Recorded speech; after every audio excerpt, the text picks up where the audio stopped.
Yo, this is your boy Fireworks, and welcome back. This is Snoopers Gonna Snoop YouTube channel, and I have another Dragon Ball video. And since I talked about Dragon Ball GT, I had some people ask me which one do I like more, and I said Super. So I'm gonna tell you why. We're gonna talk about Dragon Ball Super, the anime today, all right? So I know a lot of people have some in and out opinions about Dragon Ball Super. Some say they like it, some say they don't, some say they nitpick. Dragon Ball does have a fanboydom, and I don't like them either, all right? So we're gonna go ahead and talk about Dragon Ball Super, the anime that came out in 2015, all right? So before we get into this, make sure you guys leaving a thumbs up, all right? Make sure you guys are leaving a like if you're new here to the channel. Make sure you guys are hitting subscribe and tapping that notification bell. That way, when I do a video just like this, you all will get it first, all right? So, Dragon Ball Super, the anime. Snoopers gonna snip, Snoopers gonna snip, Snoopers gonna snip, bitch, bitch. So basically, Dragon Ball Z ended, I think, in 1996. I think it was January the 31st. It's hard, bro. I don't remember all the Dragon Ball dates. I used to know when Goku turned Super Saiyan for the first time, like the day it aired. I used to know that. But I think that day the Dragon Ball end was in 1996, January 31st, if I'm not mistaken. And I think GT picked up shortly after that. But since you already know how I feel about Dragon Ball GT, we're gonna throw that out. And they gave us 19 years later, or 20 years later, in 2015, Dragon Ball Super. And the first arc in that was basically adapted from the Dragon Ball Super or Dragon Ball Battle of Gods. I think it was called Dragon Ball Z Battle of Gods, maybe. I think is what it was called. And it basically was a story on basically what we know now as an angel and a god of destruction of the Dragon Ball universe, specifically the Universe 7. Beerus, the god of destruction, and his angel Whis, he had Beerus had a premonition about the Super Saiyan God. Meanwhile, back on Earth, it's Bulma's birthday. You know, everybody's kind of, you know, in a sense celebrating, not really in the fighting mode. If you watch Dragon Ball, it's more along the lines of like a filler episode, you know. Meanwhile, Goku's on King Kai's planet, training. Of course, he shoots the Kamehameha and it goes all the way around, and he's basically trying to train himself by going at himself. And after a while, Beerus and Whis leave, and they end up on King Kai's planet, where Goku ends up, you know, kind of showing his ass, because, you know, King Kai is really kind of, in a sense, scared. And long story short, Goku and Beerus fight, and Beerus hits him with a tap and knocks Goku out of Super Saiyan 3, and therefore the end. Dragon Ball was never the same. When we saw Goku get, like, love tapped, like, bigot, and he went completely out of Super Saiyan 3. It just showed you how strong and power difference at the time. Basically, come to find out, they go back to Earth. Beerus is there. Vegeta is, in a sense, stalling because King Kai let him know ahead that Beerus was on his way. And Beerus and Vegeta end up fighting because Bulma steps in, gets mad because she's drunk on her birthday, smacks Beerus. Beerus smacks her back. Vegeta goes off. They fight a little bit. Goku shows up. They get the Dragon Balls. They ask the dragon on how to form the Super Saiyan God, which it takes 4 Lightheart Saiyans, if I'm not mistaken. Or 6. I don't remember the number. But it takes the Lighthearted Saiyans and their energy to unlock, or to give it to Goku, or whatever that transformation was, the Super Saiyan God form, which puts him in a God key or God tier level with Beerus. So they duke it out. Dope battle, dope ending where Goku kind of, you know, in a sense, I don't know what happens, but he just, you know, explodes Beerus's huge energy ball that can destroy the Earth. And Beerus and him end up being friends in the long run. So that was kind of the gist of the God of Destruction arc of Dragon Ball Super. And then right after that, you kind of get Frieza, where you know, Pilaf and them find the Dragon Balls. Frieza's people end up coming to Earth, getting the Dragon Balls from them. They wish Frieza back, but he ends up coming back in pieces. So they use their ship's technology to basically put him back together. And voila, Frieza was back. Frieza ends up training.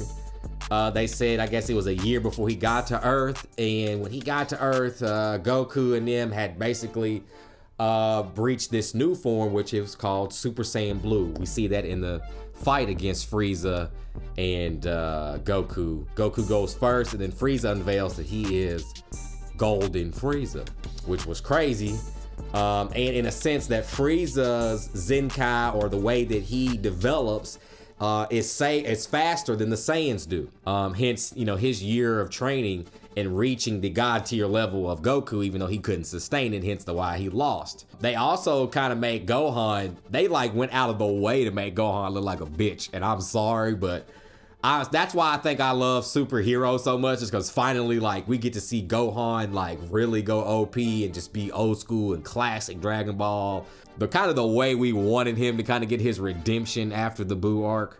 But man, they had that nigga in a tracksuit, man. It was awful. It was awful, you guys. And then he got soloed by Frieza in his basic form, which was even crazier. So after that, we got the Universe 6 and the duplicate Vegeta arc. The Universe 6 is kind of the tournament where, the best fighters from Universe 6 go against Universe 7. Hence, the God of Destruction, Beerus's brother, Champa, or however you want to say it, is a similar, species, it looks like, of Beerus. It's just kind of more heavy set and funnier, by the way.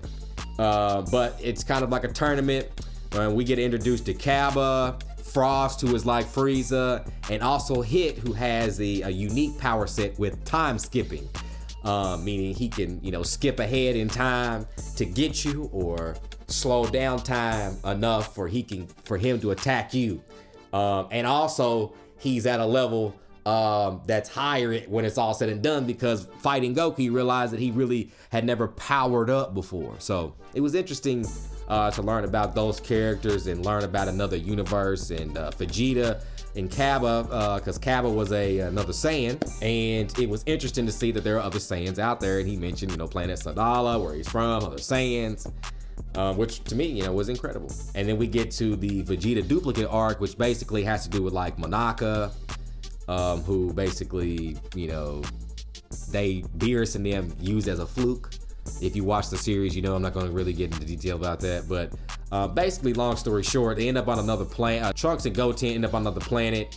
And Vegeta, in a sense, goes to save them. And on that planet, there's like some being called, I think he's called Grill, who ends up getting this potion, which allows him to basically make duplicates of people. Trunks and them fuse and try to fight him. It doesn't really work. After that, Vegeta shows up. He makes a duplicate of Vegeta. Goku shows up. Basically, it's just to kind of, in a sense, kind of reimagine or remake the battle, or do it again, bring it back, as you would say. Vegeta versus Goku battle, where, Goku does go Super Saiyan Blue, and the duplicate of Vegeta does go Super Saiyan Blue. Which, in a sense, the longer that duplicate stayed alive, I think it killed the original Vegeta, and he was like, phasey. He was trying to reach out for Trunks, I think, and his hand stuck through him or whatever. Goku ultimately defeats him with the Kamehameha, which brings Vegeta back. And that was pretty much the gist of that arc. Really, in a sum, it was just kind of to have the classic battle back with Goku and Vegeta, which was dope. I really liked that a lot. Next, you had the Future Trunks arc, which is probably my favorite arc, besides the Tournament of Power. I feel like the Tournament of Power is like cheating in a sense. It's just kind of like a straight up arc. I really, really enjoy the Future Trunks arc. Future Trunks comes back because basically a Kai from another universe turned on his master and basically end up getting the Super Dragon Balls and wishing, I think, to be the strongest. And then he finds a version of himself and gets the Dragon Balls again. And then wishes him to switch bodies with Goku from the Trunks timeline, I think. So you had Samazu, and then you had another Samazu who was inside Goku's body, which I thought was fire. That you had, basically you had a duplicate, Goku, and his name was, Black Goku or Goku Black, which I thought was fire. Basically, it ends up being, in the beginning, it ends up being a big back and forth.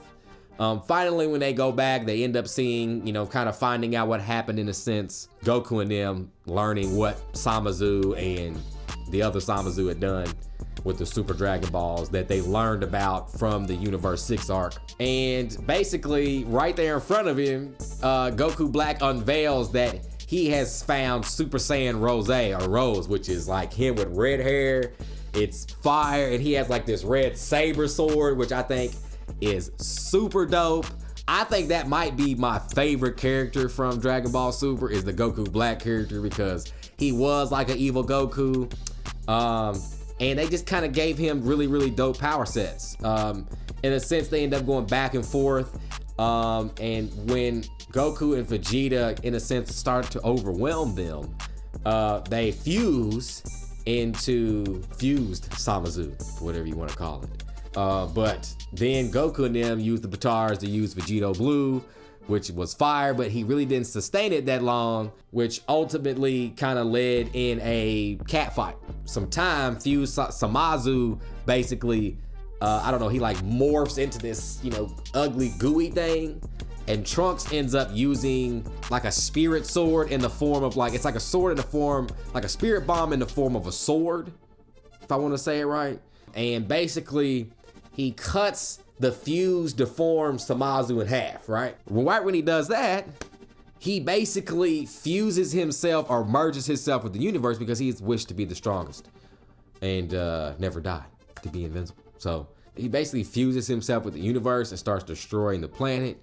Goku reaches in his pocket, finds the button that he got from Zeno-sama, which is the overall most powerful as we know it in Dragon Ball right now. Basically, the one from Trunks' universe shows up. He doesn't like what he sees, and Goku and them are able to get out of there before Zeno-sama basically just kills everything, including Samazu. They go back to get him. Goku takes him to the one to his universe. So that in Goku's universe, there's two Zeno-samas, and they end up being friends, which I thought was fire. In between that arc, you got like him fighting Hit, which was a dope arc where Goku basically overpowers the time skip and Hit's ability. It's basically leading up to the Tournament of Power. It's where we're in the Universal Survival arc, and you know, Vegeta trains and Piccolo and them train, and Goku trains with Krillin, and he goes back to find Android 17 to bring him along. And then in the end, they need another character.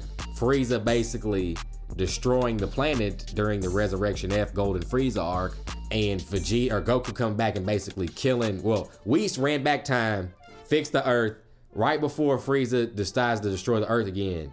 Goku kills him off. So they go to hell to get Frieza and bring him back to be a part of the team for the Tournament of Power. So they get to the Tournament of Power, and it's all these different universes. You got the Pride Troopers, you got basically Ribrianne and those gals. They kind of, remind you of Sailor Moon a little bit. There were like some Power Rangers, nodes or nods. One of, forms a big Megazord from, I think it was Pepperoni, who was the one who invented that whole thing, which I thought was dope. And throughout the Tournament of Power, the Saiyans get numerous Zenkais, and you get to see everybody get an ability. Master Roshi gets his shine, Krillin gets his shine, the androids get their shine, Gohan and Piccolo get their shine, then even Gohan gets his shine a little bit. But mostly it's surrounded by everybody who watched it, Goku and Jiren. They wanted to know, what it was gonna be, or what was gonna come of Goku versus Jiren. And we got the Ultra Instinct Omen, which was, when Goku first fought him, he fights Kefla, he reaches that level again. And then when it gets down to the nitty gritty, Jiren is about to push Goku off again. And right before he does, he goes Ultra Instinct, but this time he goes all the way up to mastering it, which basically puts him at a level right next to Jiren or surpassing Jiren, where they go head to head. Jiren then, kind of powers up to like max Jiren, I guess you would say. Goku goes max, but then Goku still is beating his ass in a sense. Right before Goku lands the final blow, the Ultra Instinct and God Ki take a toll on his body, and everything basically goes to shit. But right at the last minute, Android 17 pops back up. Frieza's still in there, and Goku still has a little bit of strength left. Basically, to set it all off and just to tie it in a bow, you have Goku and Frieza working together to basically knock Jiren out, and it is miraculous to see on screen. If you haven't watched it, you should watch it. It's the last episode of the Turn of Power, and I think the last episode of Dragon Ball Super in general. It knocks out Goku, Frieza, and Jiren, and ultimately Android 17 wins the Tournament of Power, which is crazy that Dr. Zero's creation ended up lasting through the entire Tournament of Power. But I think that Dragon Ball Super played a lot on the fans. I love that. It did a lot of fan service, but I think it did it in the right way. Bringing the female Saiyans in and doing that in a way, the only thing I just didn't like about that was the transformation of how they learned to be Super Saiyan. Wasn't normal. I just didn't like that at all. But I think their level of Super Saiyan and how they, you know, are and as Saiyans is interesting to see. KO being like a Broly-esque character, you know, Kappa reaching Super Saiyan 2, and also seeing, you know, Jiren learning something and how to get powerful, not being a Saiyan, just being, you know, whatever his race or, you know, species is. Was interesting to see all the different gods. I think as many different characters as they wrote in 20 years later. I think they pretty much hit them all on the target. I think I like all of the characters. I don't think anybody was out of place. And I liked what they did, you know, with Dragon Ball Super 20 years down the road. We used to draw characters with red hair and blue hair and purple hair and all those type of things. And in a sense, I know people hate the color transformations, but for me, I think it's dope how they made it appropriate, or they made it cool. You know what I'm saying? I think some people didn't like it from the beginning, but I was someone at first that was kind of about it. Then after a while, I kind of got used to it and I was interested in it. You know, Super Saiyan Blue and Kaioken, and then they did Ultra Instinct. And I like that, you know, once they got away, once they, you know, hit Super Saiyan Blue, they kind of got away from calling them colors. You know, Ultra Instinct has a color, but it's not called that. So I think that's dope. But you all let me know how you feel about Dragon Ball Super down in the comments. All right, I really enjoyed the series. There's maybe only 8 filler episodes through the whole entire 131 episodes. You get to meet a lot of dope characters. Nice continuing to the story without, in a sense, fucking up the story that we had previous. So again, you all let me know. All right, so before we get out of here, make sure you guys leaving a thumbs up. All right, make sure you guys are leaving a like on the video. If you're new here to the channel, make sure you guys are hitting subscribe, tapping that notification bell. That way, when I do a video just like this, you all will get it first, okay? I know some people might not like these videos, but I really enjoy doing them. I love talking with you guys and just giving my 2 cents on why I like something, the way I'm looking at it from a perspective. And I like also hearing from you guys and your guys' take on Dragon Ball and the franchise. You feel like it's doing its justice, you know, now being, you know, 20 something years down the road? You all think that it's doing its justice? Y'all let me know. All right, me and White going to be back very soon. We got the Equalizer coming, I promise, and more Daredevil. All right, so I'm Fireworks. This is Snoopers Gonna Snoop YouTube channel, and we out. Snoopers gonna snip, Snoopers gonna snip, Snoopers gonna snip. Bitch, not your bitch.